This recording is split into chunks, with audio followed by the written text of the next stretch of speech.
안녕하세요. 주식맘도TV입니다. 6월 17일 목요일 오늘의 종목 리뷰 및 내일의 관심 종목에 대해서 말씀드리겠습니다. 영상 보시기 전에 좋아요, 구독, 알림 버튼 부탁드립니다. 자, 금일 새벽 마감한 미국 나스닥 0.24% 하락 마감했습니다. 나스닥이 장중 한때 1.2%까지 하락을 했죠. 아래꼬리를 만드는 이런 그래프를 만들었습니다. 나스닥 차트를 보시면 아래꼬리를 만들었기 때문에 그다지 나빠 보이지는 않습니다. 하지만 나스닥이 이틀 연속 음봉을 만들었고 내일이라도 20일 이동평균선을 하향하는 그런 음봉이 나오면 안 될 것 같습니다. 음봉이 나온다면 이게 다시 박스권의 하단으로 내려가는 거죠. 오늘 아시아 증시를 보시면 일본이 0.93% 하락한 반면에 대만은 0.48% 상승 마감했습니다. 오늘 우리나라 코스피 전일 역사적 신고가를 갱신했다가 오늘은 나스닥의 하락 때문인지 오늘은 하락이 나왔습니다. 하지만 추세를 해치는 그런 하락은 아니고요. 하지만 내일이라도 다시 음봉을 만들어 가지고 얘가 20일 이동평균선을 훼손한다면 다시 박스권으로 대응을 해야겠죠. 어쨌든 지금 현재로서는 우리나라 코스피 괜찮은 모습을 보이고 있는 것 같습니다. 그러면 종목 하나하나 보시면서 말씀드리겠습니다. 자, 첫 번째 종목 SK하이닉스입니다. 자, SK하이닉스 오늘 하락이 나왔죠. 자, 오늘 SK하이닉스가 하락한 건 미국 마이크론 테크놀로지가 오늘 한 2% 정도 하락을 했죠. 그렇기 때문에 삼성전자, 하이닉스, 반도체 관련주들이 오늘 이렇게 하락을 나타냈습니다. 하지만 하이닉스 아직까지는 추세 이탈로 보이지는 않고요. 지금 현재 차트를 보시면 이렇게 상향을 하다가 다시 올라갔다가 내려가는 모습.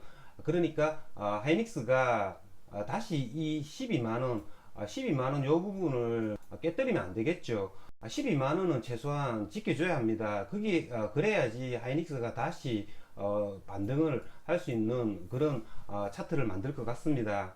자, 다음은 자동차 관련주인데요. 기아가 오늘 중요한 날이었는데요. 오늘 이렇게 음봉이 나왔습니다. 1.68% 하락이 나왔고요. 오늘 수급을 보시면 기관과 외국인 동시에 빠져나갔죠. 그 중에서도 이때까지 계속 매수를 해주었던 연기금이 빠져나갔습니다. 그렇기 때문에 내일 기아 같은 경우에는 이 87,000원이죠. 이 87,000원 부분을 지켜줄 수 있는 여부가 굉장히 중요합니다. 이걸 계속 지켜줘야 할 것 같고요. 이 87,000원을 이탈한다면 83,000원 이런 부분까지도 열어둬야 할 것 같습니다. 어쨌든 오늘 계속 순매수를 보여주던 연기금과 이 사모펀드가 오늘 매도를 했는데 이게 이 매도가 내일 연속적으로 계속 나오는지 여부, 87,000원이라는 전고점 부분을 이렇게 지켜줄 수 있는지 여부, 이런 것들이 내일 기아를 보실 때 중점적으로 봐야 할 포인트인 것 같습니다. 자, 다음은 카카오입니다. 자, 카카오 같은 경우에는 오늘도 상승이 나왔죠. 오늘도 3.5% 상승이 나왔습니다. 자, 카카오 그래프가 굉장히 좋죠. 계속 이렇게 상승하는 모습. 그래프대로라면 오늘 이틀 조정을 받고 오늘 또 양봉을 만들어 주었기 때문에 내일 또 한 번 더 칠 수 있는 그래프입니다. 하지만 지금 현재 수급이 기관 외국인의 별다른 수급이 없고요. 개인이 매수를 해가지고 가격을 올렸다라는 거, 그게 조금 오게티입니다.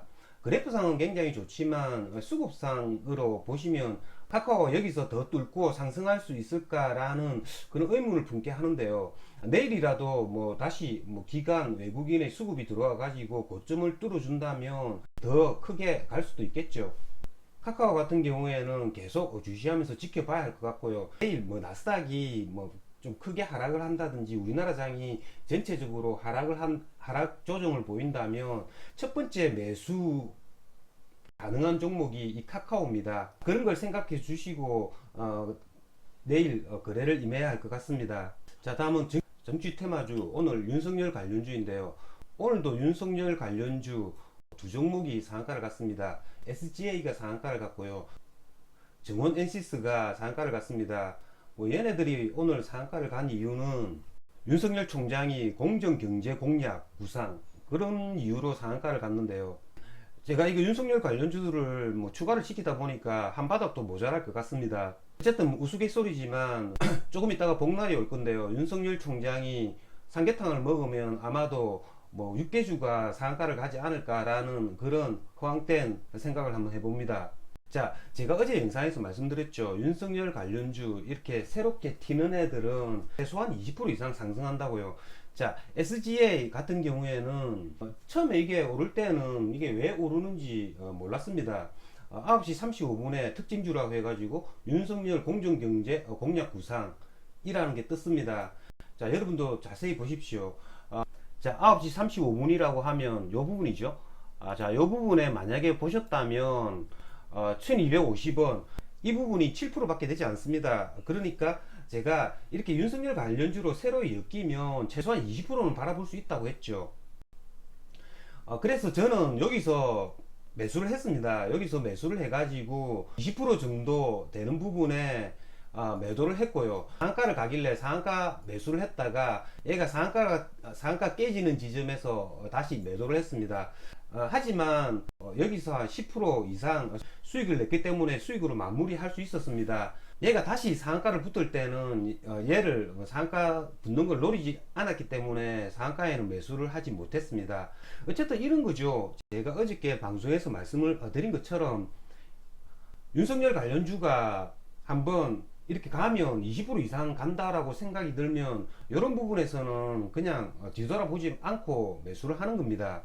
클라우드 에어 같은 경우에도 시간에 지금 상한가를 갔죠. 그러니까 이런 겁니다. 이렇게 거래량을 이렇게 거래량과 거래 대금을 여기에서 이렇게 터뜨려 주었기 때문에 이렇게 조정을 받고 그 다음에는 전고점을 이렇게 뚫어 주려고 하니까 시간 내에 상한가를 가는 거죠. 뭐 내일 뭐 얘가 시초가가 10% 이상 뭐 시작할 겁니다. 하지만 얘네들을 뭐 10% 이상 되는 지점에서는 굳이 거래하고 싶지는 않습니다. 제가 놓친 부분이란 거죠. 항상 제가 말을 하지만 놓친 부분이라는 거죠. 제가 오늘 우연히 차를 타고 오다가 오래간만에 유튜버 장훈겜이라는 분이죠.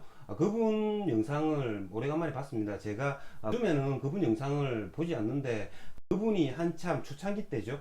그때는 그분의 영상을 참조를 많이 했는데요. 자, 그분 같은 경우에는 대부분 고점 돌파 매매를 하죠. 오늘 뭐 오스템 임플란트에서 뭐 당했다고 하던데요. 자, 그런 겁니다. 이게 조금 전에 제가 말씀을 드렸죠. 이 정치 테마주들은 한번 오를 때는 20% 이상 오르기 때문에 10% VI가 걸렸을 때 충분히 먹을 폭이 있다라는 거죠. 하지만 작년 같은 경우에는 이런 오스템 임플란트 이런 애들 뭐 10%에 사도 충분히 먹을 폭을 줬죠. 왜냐하면 공매도가 금지되어 있었기 때문에 이런 애들 신고가를 뚫어주면 오버슈팅이 충분히 나왔습니다. 뭐 한 20%운 좋으면 상한가까지 충분히 갈 수 있었다라는 거죠. 하지만 공매도가 다시 재개되고 난 이후에는 이런 애들 그렇게 못 오릅니다. 철저하게 테마주만 가는 거지 이런 애들 이렇게 기관 외국인이 건드리는 중형주라고 할 수 있죠. 이 중형주들은 장중에 고점 돌파 매매가 잘 통하지 않는 거죠. 이런 애들은 차라리 이렇게 스윙 매매를 해야 되는 거죠. 이런 애들을 뭐 1% 단타를 친다? 그거는 불가능합니다. 물론 그분께서도 굉장히 실력이 좋다라는 건 아는데요. 작년 같은 경우에는 조금 특수한 경우라고 볼 수 있고요. 여러분들도 뭐 그분의 영상을 뭐 들으신 분들도 있는데요. 함부로 그렇게 같이 따라하다가는 수수료 잃기가 십상이죠. 장이 변함에 따라서 자기도 변해야 됩니다. 예전에 있었죠. 10년 전에 뭐 수급 단타왕이라는 그런 사람이 뭐 수급주 거래 그걸로 해가지고 그분이 책도 써내고 제가 알기로는 몇십억 몇백억 번 거로 알고 있습니다. 하지만 그분 지금 어디에 있는지 흔적도 없습니다. 제가 주식을 20년을 했지만요. 주식시장이라는 거는 항상 똑같지 않습니다. 매년 다르고 거기에 따라서 내가 그 시기에 맞는 적절한 매매 기법을 통해서 수익을 얻을 수 있는 겁니다. 주식이라는 게 굉장히 만만한 게 아닙니다. 어쨌든 뭐 3,000% 흘렀는데요. 다음은 원전 관련주입니다. 자, 원전 관련주들 어제 제가 말씀을 드렸죠. 얘 같은 경우에는 기술적 반등일 것 같다고요. 제 영상을 어저께 뭐 자세히 들으신 분들은 이해를 하실 겁니다. 자, 어제 상한가를 갔던 한전산업이 뭐 시초가가 마이너스로 시작했죠. 마이너스 1.8%에 시작했습니다. 저 같은 경우에는 이걸 뭐 상한가에 어제 매수하지 않았지만요. 만약에 어제 한전산업을 상한가에 매수하시는 분이었다면 이거 그냥 시초가에 파는 게 정답이죠. 때 두산중공업이 사흘 동안 옆으로 밀 때 제가 말씀을 드렸죠. 여기서 올라가 줘야 된다고요. 올라갈 타이밍이었습니다. 어제가 올라갈 타이밍이었고, 그때 올라갈 타이밍에 송영길 민주당 대표의 발언으로 그게 불쏘시개가 된 거죠. 저 같은 경우에는 오늘 거래는 하지 않았고요. 자, 두산중공업 이제 말씀을 드린다면 이제 여기서 계속 행보하는 모습을 보였기 때문에 여기서는 조금 전에 말씀드린 것처럼 치고 올라가야 되는 거죠. 여기서 만약에 하락을 한다면 제가 저때 말씀을 드렸죠. 이 자리죠. 이제는 2만원 초반대까지 이렇게 열어둬야 합니다. 여기서 한번 이렇게 거래량도 나름 터뜨렸고 옆으로 행보를 했기 때문에 이제는 하락을 하면 2만원대 초반까지 충분히 올 수 있다라는 거죠. 이상으로 주식마법사TV를 마치겠습니다. 제 영상이 도움이 되셨다면 좋아요, 구독, 알림 버튼 부탁드립니다. 끝까지 시청하신 분들에게는 보유 종목이 급등할 수 있게끔 마법을 걸어드리겠습니다. 윙가르디움 레비오사 감사합니다.